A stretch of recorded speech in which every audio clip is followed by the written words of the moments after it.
आज मी बनवणार आहे कांदा पोहे. मी इथं कांदा जास्त कापून घेतला आहे. 2-3 पाण्यानं मस्त पोहे धुवून घेतले. पॅन खाली मस्त सुकून घेतलेलं आहे.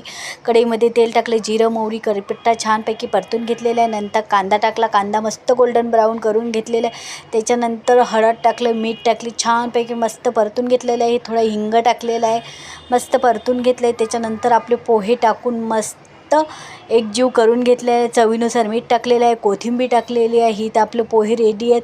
मध्ये मी शेंगदाणे टाकले नाही. नंतर बोलणार की तुम्ही शेंगदाणेच नाही टाकले. शेंगदाणे यासाठी मी कीप केलेलं आहे, माझ्या मुलाला शेंगदाणे आवडत नाही आहे म्हणून मी शेंगदाणे नाही टाकले. तुम्ही टाकू शकता प्लीज.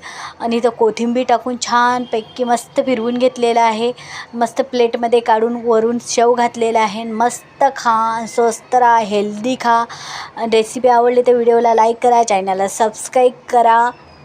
चला तर बाय बाय. असेच व्हिडिओ बघत राहा.